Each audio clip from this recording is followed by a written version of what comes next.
नाना और दादा से विरासत में मिली प्रॉपर्टी बेचने पर इतना लगता है इनकम टैक्स। जाने क्या कहते हैं नियम। Income tax. अगर कभी भी इनकम टैक्स करदाता से विरासत या वसीयत में मिली संपत्ति टैक्स लेता है या नहीं, यह सवाल हर व्यक्ति के मन में चलता रहता है। आज इस आर्टिकल में जानेंगे इनकम टैक्स से जुड़े नियमों के बारे में। विरासत में या वसीयत में व्यक्ति को कोई चल या अचल संपत्ति मिलना आम बात है। पुरखों की या खानदानी जायदाद इसे ही कहते हैं। भारत में उत्तराधिकार टैक्स लागू नहीं है, इसलिए करदाता को अपने माता पिता से या पारिवारिक विरासत में प्रॉपर्टी, जेवर या कैश मिला है तो यह इनकम टैक्स के दायरे में नहीं आता है, फिर चाहे यह पैतृक संपत्ति के तौर पर मिला हो या अन्य किसी से वसीयत में। अगर करदाता विरासत वसीयत में मिली हुई रकम को इन्वेस्ट कर कमाई करता है तो उसे इस अर्निंग पर इनकम टैक्स देना होगा। इसी तरह अगर वह विरासत वसीयत में मिला घर प्रॉपर्टी बेचता है या आगे चलकर इसे कमाई या ब्याज हासिल करने का जरिया बनाता है तो फिर उसे इनसे आने वाली कमाई पर टैक्स देना होगा। घर प्रॉपर्टी की बिक्री से हासिल कमाई को कैपिटल गेन्स की श्रेणी में रखा जाता है। कैसे तय होगी कैपिटल गेन्स टैक्स देनदारी?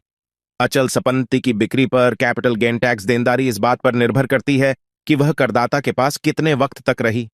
विरासत में मिली प्रॉपर्टी के मामले में इसका होल्डिंग पीरियड वास्तविक मालिक द्वारा प्रॉपर्टी खरीदे जाने की तारीख से काउंट होता है, न कि इसे विरासत में किसी अन्य को दिए जाने की तारीख से। अगर अचल संपत्ति को 2 साल से ज्यादा वक्त के होल्डिंग पीरियड के बाद बेचा जा रहा है तो इसकी बिक्री से हासिल कमाई लॉन्ग टर्म कैपिटल गेन्स मानी जाएगी। अगर प्रॉपर्टी का होल्डिंग पीरियड 2 साल से कम है तो इसकी बिक्री से कमाई शॉर्ट टर्म कैपिटल गेन्स में आएगी। इसी के हिसाब से आयकर देय होगा। कैपिटल गेन्स पर कैसे ले सकते हैं टैक्स डिडक्शन? अंतरिम बजट 2019 के पेश होने से पहले एक आवासीय घर बेचकर दूसरा घर खरीदने पर कैपिटल गेन्स पर टैक्स डिडक्शन तभी मिलता था जब उस पैसे से केवल एक आवासीय घर खरीदा गया हो। लेकिन अंतरिम बजट 2019 में प्रावधान में बदलाव किया गया और बदलाव यह रहा कि घर की बिक्री से प्राप्त रकम से अगर करदाता 2 आवासीय घरों को खरीदता या बनवाता है तो वह दोनों घरों पर कैपिटल गेन्स पर टैक्स डिडक्शन का फायदा ले सकता है। लेकिन साथ में हैं ये शर्तें। इस नए प्रावधान के साथ कुछ शर्तें लागू हैं जो इस तरह हैं। 1. यह फायदा जिंदगी में एक ही बार लिया जा सकता है। 2.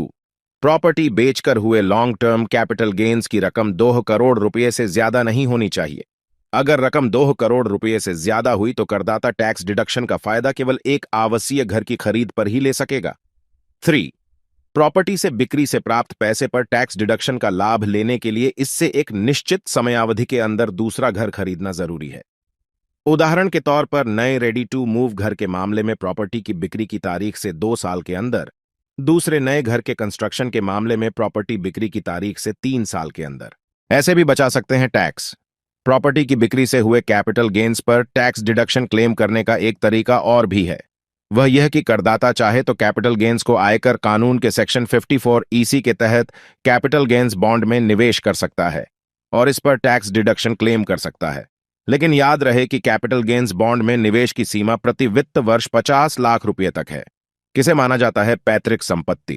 पैतृक संपत्ति में आयकर कानून केवल बाप, दादा और परदादा से विरासत में मिले पैसे, जेवर और अचल संपत्ति को ही शामिल करता है।